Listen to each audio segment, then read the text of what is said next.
कि सबसे पहले जो अभक्ष्य पदार्थ हैं और बहुतृष हिंसा कारक हैं, अर्थात जिनके सेवन करने से संख्यात असंख्यात तृष जीवों की हिंसा होती है, वे पदार्थ सबसे पहले त्याग करना अनिवार्य है। उनमें मद्य का कथन चल रहा है। जैसा कि कल बताया गया कि मदिरा के सेवन करने से तो अनंत अवगुण आ ही जाते हैं, पर यदि कोई एक एक अवगुण को भी अपनाता है तब भी हिंसा होती है।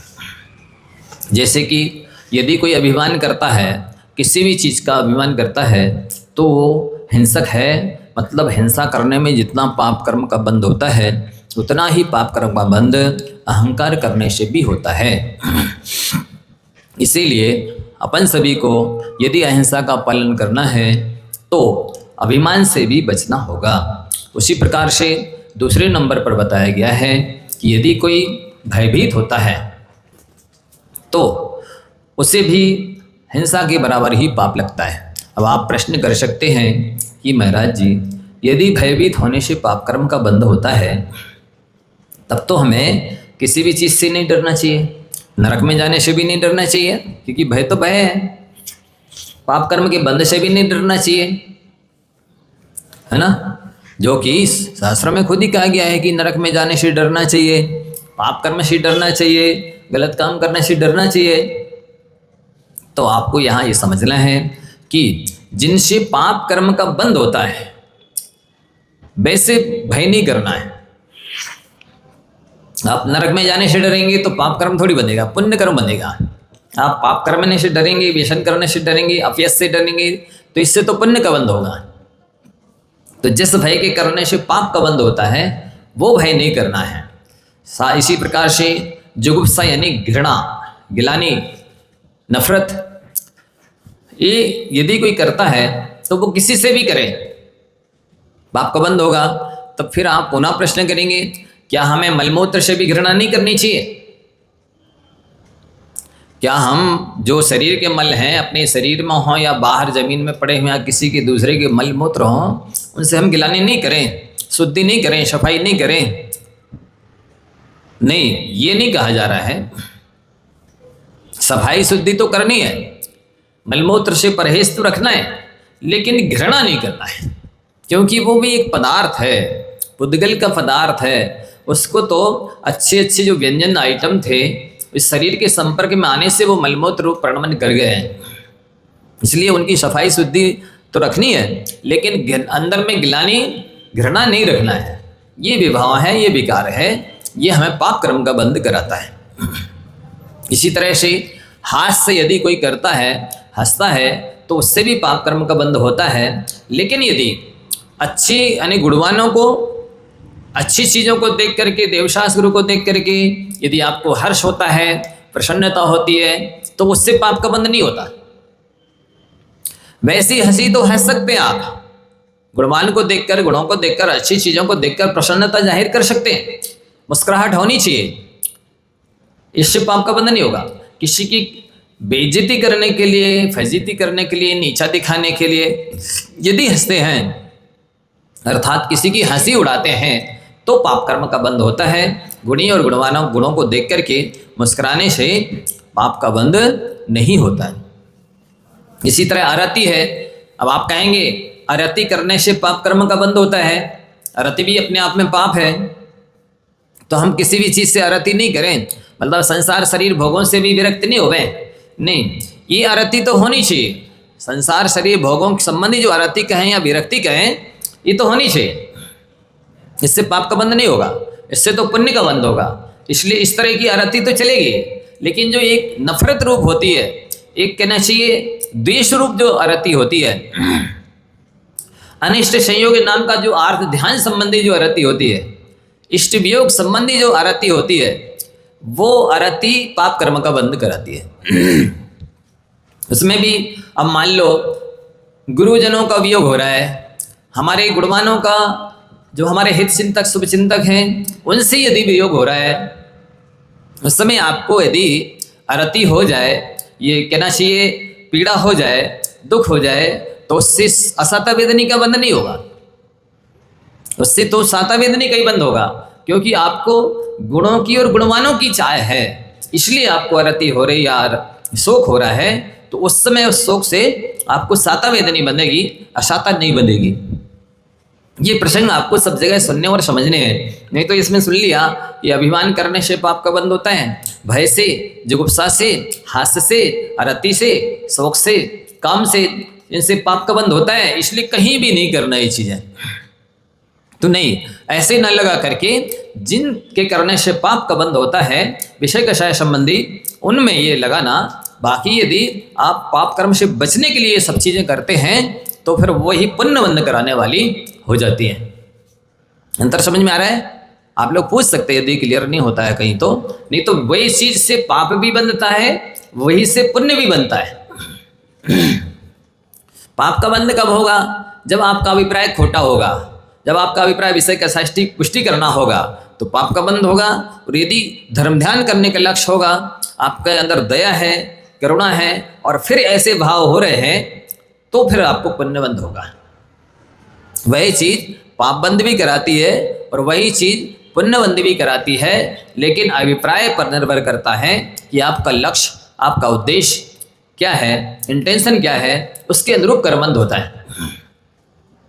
तो शोक काम है, अब एक काम पुरुषार्थ भी है और एक काम वासना भी है। यदि आपका लक्ष्य संसार में कहना चाहिए उच्च कुल में आए लोग जीव और स्वयं भी अपना कल्याण करें और दूसरे के कल्याण में भी निमित्त बने, इस लक्ष्य को, उद्देश्य को लेकर के यदि आप मतलब काम पुरुषार्थ करते हैं तो वो पुरुषार्थ के अंतर्गत आया है, ना कि कहना चाहिए पाप के अंतर्गत। कुशील पाप है ना, तो ये कुशील पाप होते हुए भी अभिप्राय सही होने से काम पुरुषार्थ के अंदर गिना जाता है। फिर वो मना कहना चाहिए संसार वृद्धि कराने वाला नहीं होता है, क्योंकि वो वासना की पूर्ति के लिए नहीं किया गया है, वो तो केवल संतान की प्राप्ति के लिए किया गया है। और संतान की प्राप्ति का लक्ष्य भी है कि वो भी अपना कल्याण करे और दूसरों के कल्याण में निमित्त बने। इसलिए फिर वो काम कहना चाहिए मैथुन पाप नहीं है, काम पुरुषार्थ है। ये लक्ष्य और अभिप्राय आप समझ लेंगे तो फिर वही चीज आपको पुण्य बंध कराने वाली हो जाएगी।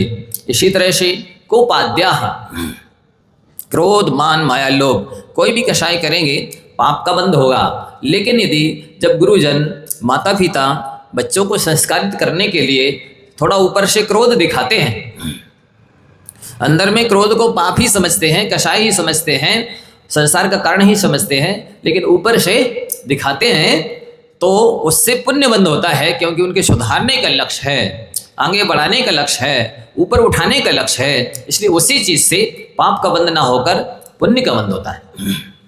इसी तरह से अभिमान यदि व्यक्ति अपने आचरण की रक्षा करने के लिए, अपने धर्म की रक्षा करने के लिए करता है, जिसे स्वाभिमान बोलते हैं, जैसे हम भीख नहीं मांगेंगे, हम अन्याय नहीं करेंगे, हम अनिति नहीं करेंगे, हम किसी के साथ दुर्व्यवहार नहीं करेंगे, क्योंकि हम उच्च कुलीन हैं, हम सभ्य हैं, हम सज्जन हैं, हम धर्मात्मा हैं, ऐसे गलत काम नहीं कर सकते। तो इन कामों से बचने के लिए यदि आप अहंकार, स्वाभिमान रखते हैं, तो ये स्वाभिमान आपको पुण्य बंध कराएगा। नहीं तो नहीं, अहंकार नहीं करना है इसलिए चाहे जो काम करो, तो वो फिर गलत माना जाएगा। इसी तरह से मायाचारी है, माया तैरज्ञोनश्य, मायाचारी तो पशु गति की प्राप्ति के कारण है। लेकिन यदि आप इस उद्देश्य से माया करते हैं कि हमें अपने धर्म की रक्षा करनी है, हमें अपने व्रतों की रक्षा करनी है, हमें अन्याय से, अवक्ष से बचना है, अनीति से बचना है, उस स्थान पर मायाचारी कर ली जाती है धर्म की रक्षा के उद्देश्य से, तो पाप का बंधन नहीं होता है। आप छल ग्रहण नहीं करना, अन्यथा आपकी आत्मा में छाले पड़ेंगे। यहाँ तो पाप से बचने और बचाने का लक्ष्य हो तो उनका शायम प्रवृत्ति होने पर भी पुण्य का बंध होता है। ना स्वयं पाप से बचने का लक्ष्य है, ना सामने वाले को पाप से बचाने का लक्ष्य है, और फिर आप यदि कर रहे हैं कोई भी प्रवृत्ति, तो चाहे कसाय करें और चाहे धर्म करें, वे दोनों ही संसार की वृद्धि के कारण होंगे। यदि आप अभिषेक पूजा भी कर रहे हैं लेकिन इस अभिप्राय से कर रहे हैं कि सामने वाले का सत्यानाश हो जाए, तो वो पूजा भी आपको नरक ले जाएगी, वो अभिषेक भी आपको संसार वृद्धि का कारण होगा। जब महाराज पूजा करने से भी नरक जाते हैं, हाँ, ऐसे अभिप्राय से यदि करते हो तो जाते हैं। तो आपको ये समझना है कि हमारा उद्देश्य निर्मल होना चाहिए, अभिप्राय निर्मल होना चाहिए, भाव अच्छे होने चाहिए, सौ पर हितकारी, सौ पर के कल्याण करने वाले, सौ स्वयं को और दूसरों को धर्म में लगाने और बढ़ाने वाले अभिप्राय होना चाहिए। तो फिर वो कोई भी चेष्टाचर्या हो वो पुण्य बंध का कारण होती है। और ये सारी की सारी चीज़ें हिंसा या पर्याया, अन्यथा तो हिंसा की पर्यायवाची हैं, सिनोनिम है, मीनिंग है। और इनसे ये सारे के सारे सरक सन्निहिता मदिरा के निकट होते हैं। जो भी मदिरा पीता है, जो भी नशा करता है, जो भी व्यसन करता है, वो इन सारे अवगुणों से, दुर्गुणों से घिरा होता है और इन सभी के द्वारा हिंसा होती है और इन सभी के द्वारा वो केवल पाप कर्म का ही बंद करता है। इसलिए आपसे कहा गया है कि कई बार लोग जो शादी वगैरह होती हैं, पार्टियां होती हैं, उसमें दिखावा के लिए भी ये सारी चीज़ें रखते हैं कि भाई अतिथियों का स्वागत है, बारातियों का स्वागत है, अब जिसको जो पसंद हो आप अपने यूज कर सकते हैं। नहीं, एक बात ध्यान रखना, दिखावे में धर्म नहीं होता है और धर्म में दिखावा नहीं होता है। दिखावे में धर्म नहीं होता है और धर्म में दिखावा नहीं होता है। इसलिए आप दिखावा से बचें। मतलब आजकल जो होड़ चल रही है, कंपटीशन चल रहा है, देखा देखी चल रही है, ये सामने वाले ने कैसी शादी करी है, कैसी पार्टी करी है, किस तरह से अपना मतलब यश फैलाया है या जश्न सम्मान पाया है, तो हम भी वैसे ही करेंगे। नहीं, यदि धर्म जाता है तो ऐसा दिखावा, ऐसी पार्टी शादी इत्यादि आपको नहीं करना चाहिए। और एक बात हमेशा याद रखना, करुण रस समस्त रसों की चरण चूमता है। मैंने सारे रस करुण रस की चरण चूमते हैं। सारे रसों में करुणा, दया, अहिंसा प्रधान मानी गई है। सारी रस गौण हो जाएं और करुणा रस की यदि वृद्धि होती है, दया की वृद्धि होती है, दया का पालन होता है, दया की रक्षा होती है, तो श्रेष्ठ माना जाता है। और मुनिराज हमेशा हमेशा जितने भी आवश्यक पालते हैं, जितनी भी क्रियाएं करते हैं, वो अहिंसा को ध्यान में रख करके ही करते हैं। और जो अहिंसा का पालन करते हैं उनके चरण छूने से पुण्य मिलता है और उनका आचरण छूने से परमात्मा मिलता है। चरण छूने से पुण्य मिलता है और आचरण छूने से परमात्मा मिलता का मतलब खुद परमात्मा बन जाता है। परमात्मा कोई ऐसा नहीं है जो कि प्रधानमंत्री राष्ट्रपति की तरह जैसे जाती ना मिलने के लिए, इस तरह से परमात्मा से मिला जाता है। मिला नहीं जाता, परमात्मा बना जाता है। परमात्मा स्वयं अपने अंदर प्रकट किया जाता परमात्मापन, तो ये गुणों से ही प्राप्त होता है। और हमेशा हमेशा कोई भी शादी करें, पार्टी करें, कोई भी आवश्यक करें, इस बात का हमेशा ध्यान रखें कि सादगी से बढ़कर कोई श्रृंगार नहीं है और विनम्रता से बढ़कर कोई व्यवहार नहीं है। ये सूत्र बार बार रिपीट इसलिए किए जाते हैं कि आपके जीवन में आ जाए। उसमें कोई दम है, वो कोई खास बात है, इसलिए उसको रिपीट किया जा रहा है। बार बार आपको प्रेरित किया जा रहा है कि आप अपना जीवन ऐसा बनाएं। आगे की गाथा नंबर 65 में देखें क्या कहने जा रहे हैं आचार्य महाराज।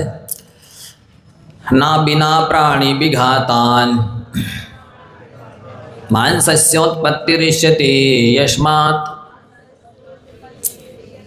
मांसं भजतस्तस्मात् प्रसरत्य निवारिता हिंसा। न बिना प्राणी विघातान मांसस्योत्पत्तिरिष्यते यस्मात् मांसं भजतस्तस्मात् प्रसरत्य निवारिता हिंसा। बोले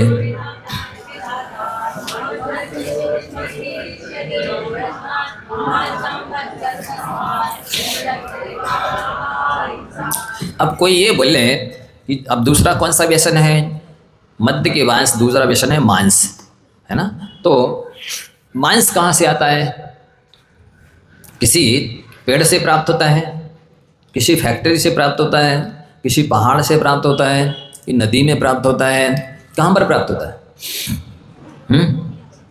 हाँ, तो यही कहा जा रहा है कि प्राणी विघातान बिना, प्राणियों के घात के बिना, प्राणियों की हिंसा के बिना मांसस्य उत्पत्ति ना इष्यते, मांस की प्राप्ति नहीं मानी जाती है।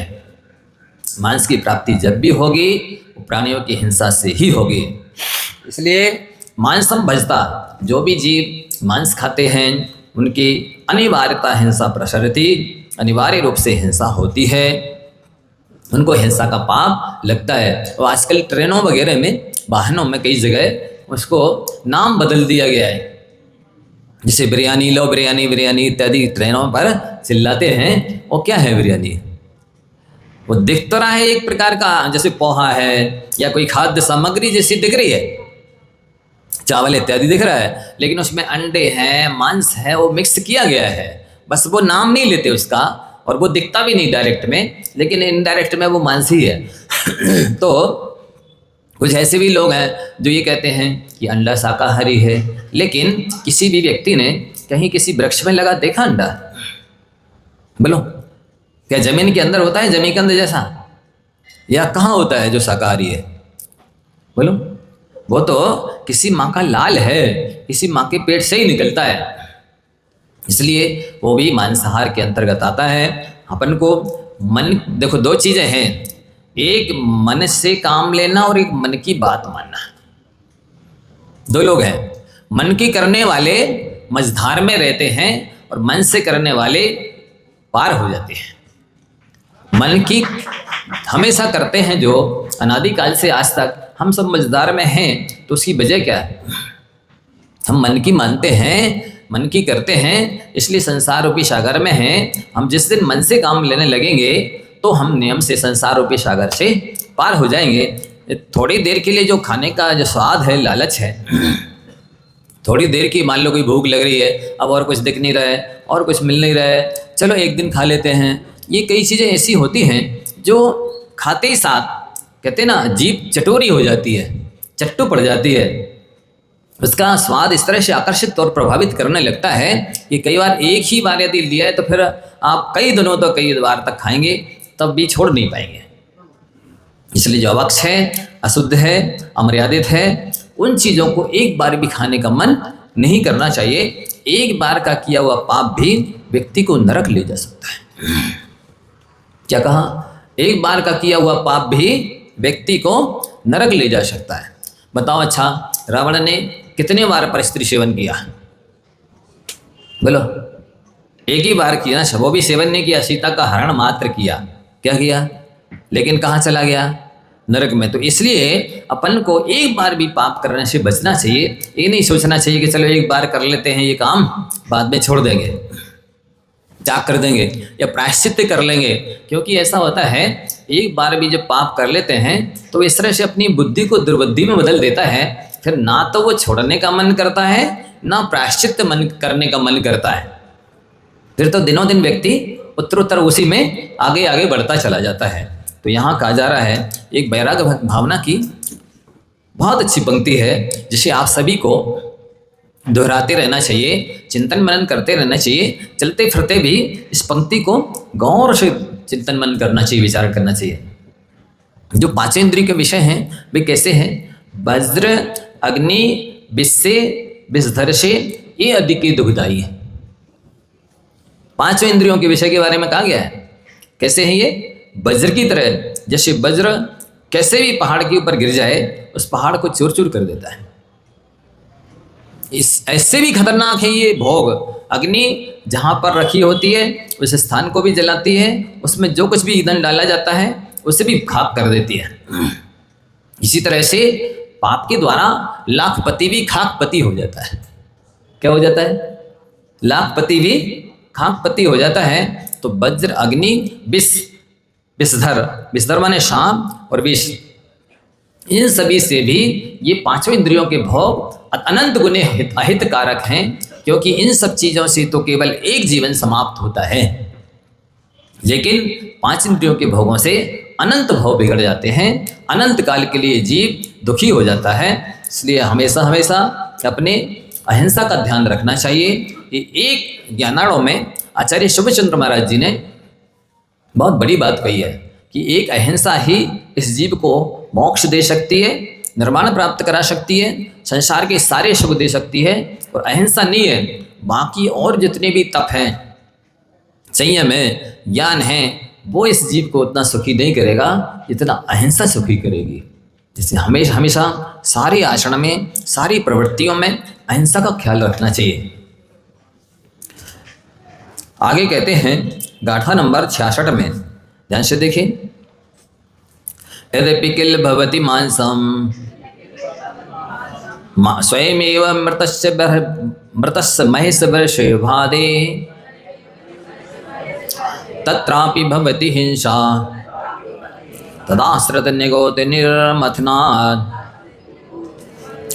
यद्यपि किल भवति मांसम स्वयमेव मृतस्य महेश वर्षे भादे तत्रापि भवति हिंसा तदाश्रित निगोति निर्मथनात्। बोले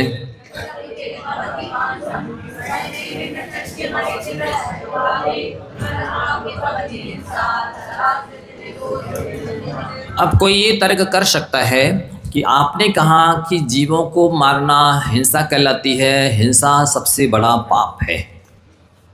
तो ठीक है, वो ये तर्क देने लगे कि हम हिंसा नहीं करेंगे। यदि स्वयं कोई जीव मर गया है और उस मरे मराए जीव का मांस खाएंगे तब तो हमें हिंसा का पाप नहीं लेगा। ऐसा बोल सकता है कोई कि हम थोड़ी हिंसा करते हैं, मरा हुआ जीव मिलता है या बना बनाया हमको तैयार किया हुआ मिलता है तो हम क्यों हिंसक कहलाएंगे, हम क्यों पापी कहलाएंगे, हमें क्यों हिंसा का पाप लगेगा। तो इसके लिए उत्तर यहाँ दिया जा रहा है। यद्यपि स्वयमेव मृतस्य माहेश वृषभादेः मांसम भवति, ये मान लिया कि स्वयं ही मरे हुए भैंस या बैल इत्यादि का मांस मिल सकता है, लेकिन तत्रापि हिंसा भवति, उस मांस में भी हिंसा होती है। कैसे होती है? तो तदाश्रित निगोद निर्मथनात्। ऐसा नियम है कि भैंस है तो मरने के बाद उसके मांस में, उसके शरीर में उसी जाति के समूर्छन निगोदिया जीव उत्पन्न हो जाएंगे। गाय है तो गाय के मरने के बाद उसके शरीर में, उसके मांस में उसी जाति की, गाय की जाति के निगोदिया जीव, और वो एक इंद्रिय नहीं है, वो पंचेंद्रिय होते हैं। समूर्छन लब्ध पर्याप्तक पंचेंद्रिय जीव होते हैं और वह एक दो की मात्रा में नहीं होते, संख्यात असंख्यात असंख्यात होते हैं। इसलिए यदि मरे हुए किसी जीव का मांस भी यदि कोई सेवन करता है तो उसमें भी हिंसा का पाप उसे लगता है। तो आपको इस तरह से कोई भी तर्क यदि मन में उठता है, हमेशा आगम की छांव में आपको रखना है, आगम की आंख से देख करके चलना है। यदि अपनी युक्ति से कोई भी कुतर्क करते हैं, देखो तर्क में और कुतर्क में क्या अंतर है।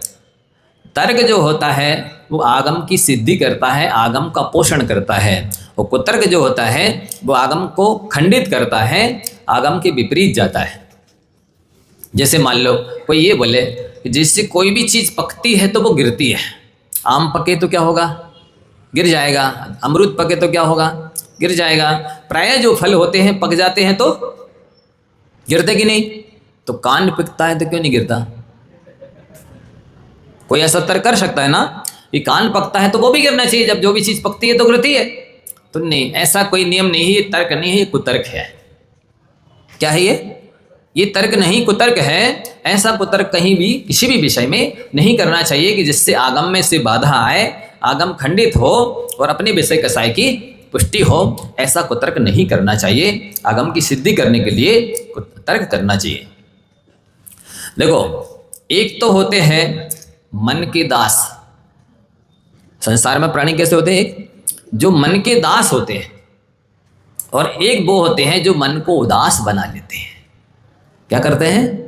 मन को उदास बना लेते हैं। तो जो मन को उदास बना लेते हैं उनके लिए मन वरदान बन जाता है, और जो मन के दास होते हैं उनके लिए मन अभिशाप बन जाता है।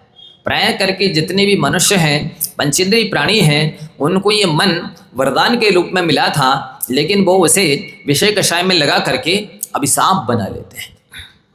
अच्छा बताइए, सप्तम नरक कौन जाता है? कोई एक इंद्रिय जाता, दो इंद्रिय जाता, तीन इंद्रिय जाता, चार इंद्रिय जाता, असनी पंचेंद्रिय जाता है? नहीं जाता। कौन जाता है? मन वाला संगी पंचेंद्रिय जीव ही जाता है सप्तम नरक, और जो उत्तम संगनन वाला है, ब्रजविषम नाराज संगनन वाला है, वो सप्तम नरक जाएगा। मतलब जिस संगनन से सर्वार्थ सिद्धि और मोक्ष प्राप्त किया जा सकता था, उसी संगनन को, उसी मन को पा करके वो सप्तम नरक जा रहा है। इसी तरह आप देखेंगे जिसके पास जितनी ज़्यादा योग्यता होती है ऊपर उठने की, आगे बढ़ने की, उस योग्यता का यदि वो सदुपयोग नहीं करता है तो वही जीव उतनी ज़्यादा नीचे जाता है। कोई भी हीन संगनन वाला वर्तमान में जैसे असम प्राप्ता सपाटी का संगनन है, संगनन यानी हड्डी, शरीर की मजबूती, तो वो जीव ज़्यादा से ज़्यादा 5वें नरक तक जाएगा, इसके नीचे नहीं जा सकता।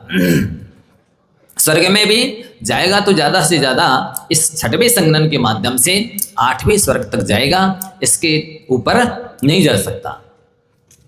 तो आप इस मन को पाकर के एक जो वरदान मिला है, वस्तुतः मनियो मनुष्याणाम कारणम बंध मोक्षयो, मन ही मनुष्यों के बंध का भी कारण है, तो मन ही मनुष्यों के मोक्ष का भी कारण है। यदि इस मन के द्वारा 12 भावनाओं का चिंतन किया जाता है, 10 धर्म को धारण किया जाता है, अच्छे अच्छे आचरण किए जाते हैं, तो इसी मन के माध्यम से ही अनादिकालीन बंधे हुए कर्म का निर्जरा और संवर होकर के मोक्ष होता है। और यदि इसी मन को विषय कषाय में लगाया जाता है, अन्याय अनीति में लगाया जाता है, दूसरों को सताने के लिए, लूटने के लिए, प्रताड़ित करने के लिए ऐसे कामों में लगाया जाता है, तो उसी से अशुभ कर्मों का बंध होकर के संसार बढ़ जाता है। तो ऐसा कुतर्क नहीं करना कि कोई हिंसा करने में पाप है इसलिए हम हिंसा नहीं करेंगे। जो मरे मराए जानवर, पक्षी इत्यादि मिल जाएंगे तो हमने मारा नहीं है इसलिए हमको हिंसा का पाप लगेगा नहीं। ऐसे जानवरों का मांस हम खा सकते हैं, तो उसके लिए आचार्य अमृतचंद महाराज जी कहते हैं नहीं, मरे मराए जानवरों के मांस को भी नहीं खाना है, क्योंकि जैसे ही मरता है तो तुरंत अंतर्मुहूर्त के भीतर संख्यात असंख्यात, असंख्यात असंख्यात त्रस जीव उसी जाति के, भैंस है तो भैंस की जाति के, गाय है तो गाय की जाति के, बकरी है तो बकरी की जाति के, मछली है तो मछली की जाति के, असंख्यात समूर्छन त्रस जीव उत्पन्न हो जाते हैं। जो भी खाएगा उसको उसकी हिंसा का पाप अवश्य लगेगा। देखिए जगत में कैसे कैसे जीव हैं। अब आपने ये कहा है कि मारना भी नहीं है, मरे मराए जीव का मांस भी नहीं खाना, तो सामने वाला ये तर्क कर रहा है कि हाँ मारने में हिंसा है और मरे मराए जीव मांस में भी जीव उत्पन्न हो गए हैं इसलिए उसको खाने से भी हिंसा है। चलो तो हम एक काम करेंगे, जिस समय अग्नि पर रखा होगा उस समय हम गरम गरम खा लेंगे, उस समय तो नहीं होंगे जीव। उस समय ना हमने हिंसा की है और ना वो मरा मराया होने से उसमें जीव उत्पन्न भी नहीं हुए, क्योंकि वो तो अग्नि पर रखा है, सब उसमें जीव बचे ही नहीं होंगे, पहले से तो मर गए होंगे। तो हम गरम गरम खा लेंगे इसलिए उस खाने में हम पाप नहीं लगेगा। अथवा ठंडा है और ठंडा कर लेंगे, फ्रिज में रख देंगे तो जीव समाप्त हो जाएंगे तो हमें पाप नहीं लगेगा। अथवा वो कह रहा है कि बहुत तेज होगा उस समय हम ले करके और उसको किसी भी चीज़ में मिला करके खा लेंगे, बहुत तेज में तो जीव नहीं रहेंगे, थोड़े गर्म में हो सकता रह सकते हैं जीव।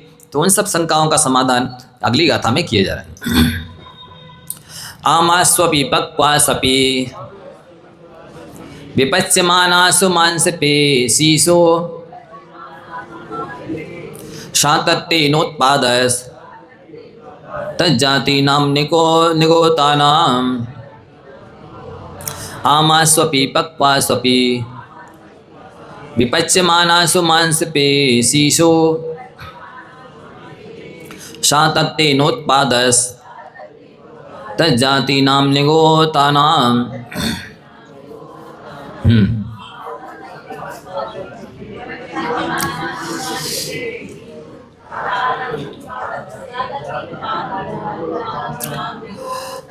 आमास्वपि, आमासु अपि, यानी मांस की डलियां कच्ची हों तब भी उसमें निरंतर उसी जाति के निगोदीय जीव हैं। पक्वास्वपि, पक चुकी है तो भी उसमें निगोदीय जीव हैं। विपच्यमानासु, जिसमें चूल्हे पर, सगड़ी पर या किसी भी अग्नि के ऊपर रखी हुई है, पक रही है, उस समय भी जीव, मांसपेशीषु मांस की डलियों में जीव होते हैं। सातत्तेन, लगातार निरंतर उत्पादः, जीवों का उत्पाद होता है। किनका? तज्जाति नाम निगोता नाम, उसी जाति के निगोदीय जीवों का। यहाँ निगोदीय शब्द का प्रयोग जरूर किया गया है, लेकिन इससे आप एक इंद्रिय नहीं समझेंगे। क्या समझना है? सम्मूर्छन लब्ध पर्याप्तक पंचेंद्रिय इत्यादि, माने त्रश जीव ही समझना है। 2 इंद्रिय, 3 इंद्रिय, 4 इंद्रिय, पंचेंद्रिय। जितनी इंद्रिय जीव वो है का जो वो मांस है, उतने इंद्रिय जीव उसमें उत्पन्न हो जाएंगे। और पंचेंद्रिय भी हो सकते हैं। मान लो केचुआ मर जाए तो आप बोलेंगे क्या 2 इंद्रिय ही उसके शरीर में जीव उत्पन्न होंगे? ऐसा नहीं है। 2 इंद्रिय, 3 इंद्रिय, 4 इंद्रिय, ऐसे नहीं, सैनी पंचेंद्रिय भी उसमें जीव उत्पन्न होंगे। इसलिए किसी भी स्थिति में, किसी भी कंडीशन में, किसी भी अवस्था में मांस खाने लायक नहीं है, क्योंकि जो मांस खाते हैं वे अति क्रूर परिणामी माने जाते हैं, अत्यंत निर्दयी माने जाते हैं। उनके अनंतानुबंधी कषाय का उदय माना जाता है। कौन सी अनंतानुबंधी कषाय? अनंतानुबंधी लोभ का। इसलिए अनंतानुबंधी लोभ तो सीधा नरक ही ले जाता है, और कोई गति अनंतानुबंधी लोभ वाले को नहीं मिलती है। इसलिए हमेशा ऐसी धारणा बना के चलें। चाहे वो, अब जैसे मान लो आप डायरेक्ट में मांस नहीं खाते हैं, तो इनडायरेक्ट में जो होटलों पर डिब्बा बंद, पैकेट बंद, बोतल बंद, फास्ट फूड, नूडल्स, क्या क्या आप लोग बेकरी बोलते हैं, वे सब भी मांसाहार हैं। इसके अलावा जिस चीज़ की मर्यादा खत्म हो गई है, जिस चीज़ का स्वाद बिगड़ गया है, रूप रसगंध बदल गया है, वो भाले आटा से बनी चीज़ें हों, बेसन से बनी चीज़ें हों, दाल से बनी चीज़ें हों, चावल से बनी चीज़ें हों, उनमें भी संख्यात असंख्यात, असंख्यात असंख्यात तरह जीव उत्पन्न हो जाते हैं। इसलिए वो भी मांस की कोटि में ही आता है। आप सभी इस बात को समझ लें। यदि पूर्ण अहिंसक बनना चाहते हैं, पूर्ण शाकाहार करना चाहते हैं, तो आपको शुद्ध, सात्विक, मर्यादित भोजन ही खाना चाहिए, दिन में खाना चाहिए। ऐसा नहीं कि अब चलो ठीक है, ये रोटी बासी तो हो गई हैं, अब बासी तो नहीं खाना चाहिए लिखा है, चलो तल लो इनको और फिर खा लो। कौन फेंके अभी ये रोटियाँ हैं? ये तो पता है कि 6 घंटे की उसकी मर्यादा है। और यदि अनछने पानी से मार करके ठीक है, चलो आपने तुरंत में सेक भी ली है, सिक गई है, तब भी 6 घंटे से ज़्यादा उसकी मर्यादा नहीं होती है। ऐसा नहीं मान लेना कि चलो वो इतनी ज़्यादा सिक गई है, जैसे पानी उबल जाता तो 24 घंटे की मर्यादा हो जाती है। इसी तरह से उस रोटी की भी 24 घंटे की मर्यादा हो गई, तो हम रोटी भी 24 घंटे खा लेंगे। नहीं, रोटी की मर्यादा तो 6 घंटे होती है। आपको मार करके आटा सुबह मार लिया, उसी से पराठे बना लिए और उसी आटे को लिया और फ्रिज में रख दिया। अब 12 बजे आ रहा है कोई खाने के लिए, 1 बजे आ रहा है, 2 बजे आ रहा है, सुबह माड़ा हुआ आटा निकाला, फिर तुरंत रोटी या पराठा कुछ भी बना के खिला दिया। वो तो अवक्ष है, क्योंकि आपने पानी छाना था, उसकी मर्यादा तो 48 मिनट की थी ज़्यादा से ज़्यादा। अब वो फ्रिज में भी रख दिया है तो उसकी मर्यादा थोड़ी पानी की बढ़ जाएगी। उसमें रखें चाहे बाहर रखें, उसका पानी तो अनछना हो चुका है। अनछना हो गया का मतलब है उसमें 2 इंद्रिय, 3 इंद्रिय, 4 इंद्रिय इत्यादि जीव उत्पन्न हो गए हैं। तब भले आप गेहूं के आटे की रोटी या पराठा बना रहे हैं, वो तो मांस की तुल्य हो गया, क्योंकि उसमें जीव उत्पन्न हो चुके हैं। और 2 इंद्रिय से लेकर के उनका शरीर मांस कहलाता है, तो वो उसमें उत्पन्न हो गए हैं, तो वो सामग्री भी मांस की तुल्य हो गई है। इसलिए इतना ही आटा आप माने कि जिसको आप तुरंत रोटी, पराठा इत्यादि बना करके और खा सके, अथवा उबले हुए पानी से आटा माने, जिससे कि 1 बजे, 12 बजे, 2 बजे कभी भी रोटी बना पड़ रही है, तब भी वो पानी अनछना ना होवे और उससे उसमें जीव उत्पन्न ना हो। ये विवेक रखना पड़ता है। आज प्राय करके ये विवेक रहा नहीं है, और लोग कभी भी मार के रख लिया, कैसे भी पानी से छने अनछने से मार के रख लिया और फ्रिज में रख दिया, और कभी भी बनाते खाते खिलाते जाते हैं। ये मांस की कोटि में आता है, अवक्ष की कोटि में आता है। इसी वजह से तो लोगों की परिणाम शुद्ध नहीं हो रहे। अवक्ष खा रहे हैं, अमर्यादित खा रहे हैं, मांसाहार इत्यादि सेवन में आ रहा है, इसलिए तो उनको ना देव पूजन के भाव होते हैं, ना गुरुओं के पास जाने के भाव होते हैं, ना गुरुओं की सेवा करने के भाव होते हैं, ना आहार देने के भाव होते हैं, ना प्रवचन सुनने के भाव होते हैं, ना स्वाध्याय करने के भाव होते हैं, न संयम पालन करने के भाव होते हैं, न संयम लेने के भाव होते हैं, न परोपकार करने के भाव होते हैं। अच्छे कोई काम करने का मन नहीं होता है। क्यों? इस सब का कारण है अवक्ष भक्षण। इसलिए शास्त्रों में सबसे पहले अवक्ष भक्षण का त्याग कराया गया है। जब तक अवक्ष भक्षण नहीं करेंगे, आपके विशुद्धि लब्धि ही प्राप्त होने वाली नहीं है। परिणामों की निर्मलता को विशुद्धि कहते हैं, कषाय की मंदता को विशुद्धि कहते हैं। कषाय की मंदता होवे, विशुद्धि होवे, तो ही धर्म के मार्ग में बढ़ा जाता है।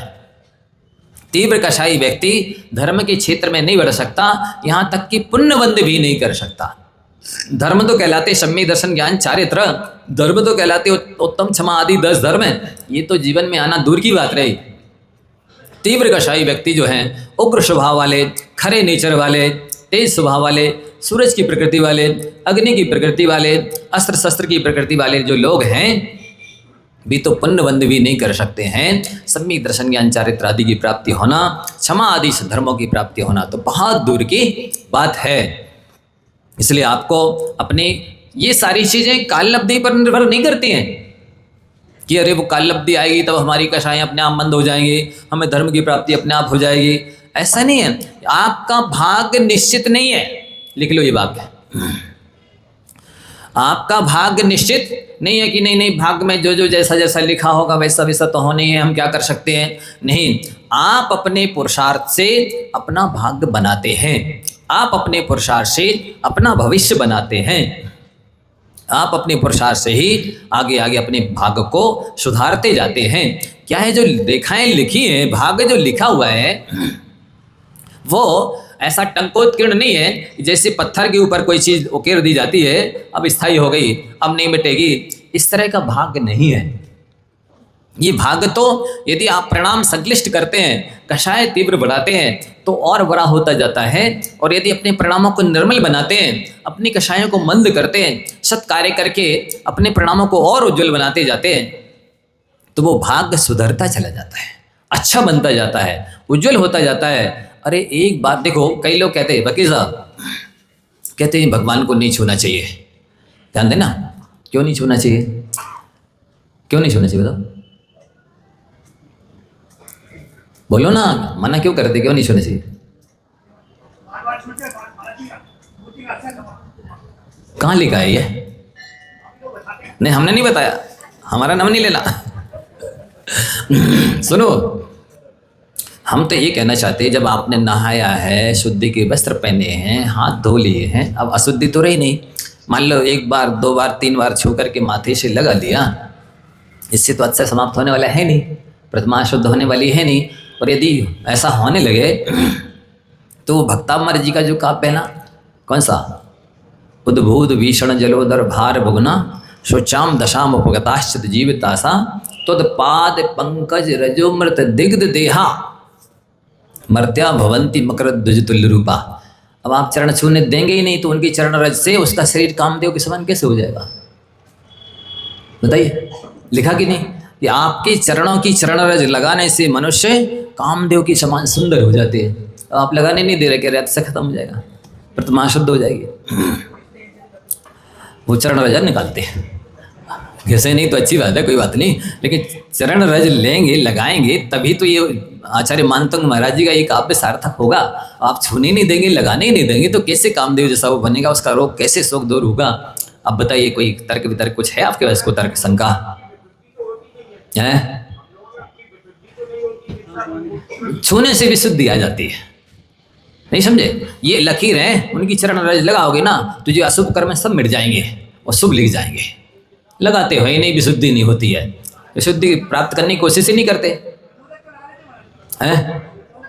कंधों तक लगाइए, वो ठीक है, वो भी विनय है, वो श्रद्धा भक्ति है, लेकिन ऐसा ये काव्य जो है ना चरण रज के लिए जो कहा गया है वो तो तभी सार्थक होगा जब चरण रज को लगाएंगे, तभी तो होगा।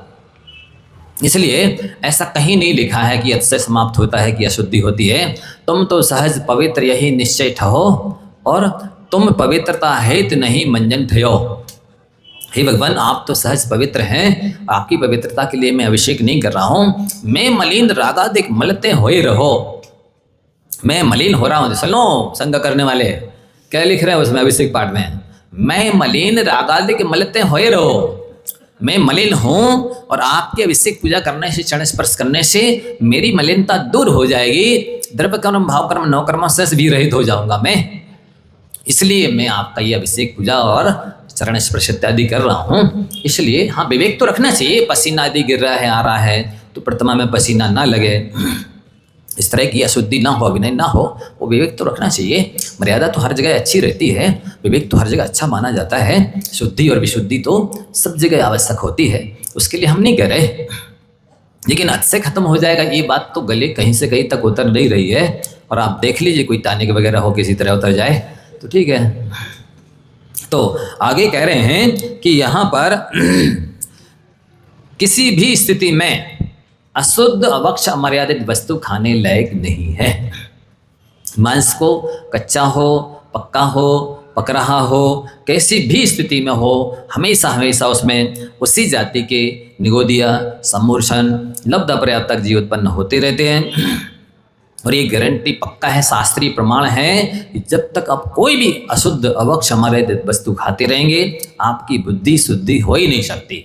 बुद्धि की शुद्धि और विशुद्धि तो शुद्ध सात्विक मर्यादित भोजन करने से ही होगी, दिन में खाने से ही होगी।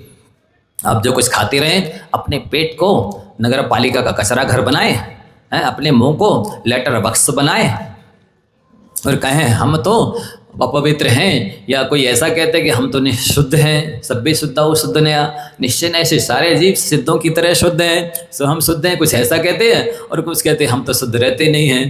तो ये दोनों ही गलत है। द्रव्य से शुद्ध मदिगम, तो ये जो पढ़ते ना पूजन में, द्रव्य से शुद्ध मदिगम यथान रूपम भाव से शुद्ध मदिगंतु गंतु कामा, ये जो पढ़ते हैं कि मैंने भगवान द्रव्य की शुद्धि इसलिए की है कि मेरे भावों की और शुद्धि विशुद्धि होती चली जाए। इसलिए ऐसा समझना चाहिए, अज्ञान से या एकांत से अन्यथा अर्थ लगा कर अच्छे कामों को निषिद्ध कर दें और बुरे कामों के लिए प्रोत्साहित करें या स्वयं आगे बढ़ें, यही छल कहलाता है। इससे अपना अहित होता है। तो आपको हमेशा हमेशा अवक्ष से, अशुद्ध से, अमर्यादित से बचना है। इसके अभाव में तो 3 काल में भी सम्यक दर्शन होने वाला नहीं है। आगे एक और गाथा देखो, 68 नंबर। आमांबा पक्वांबा खादति यः स्पृशति वा प्रसित पेशीं सा निहन्ति सतत निश्चितं पिंडम बहुजीवकोटीनां। आमांबा पक्वांबा खादति यः स्पृशति वा प्रसित पेशीं सा निहन्ति सतत निश्चितं पिंडम बहुजीवकोटीनां।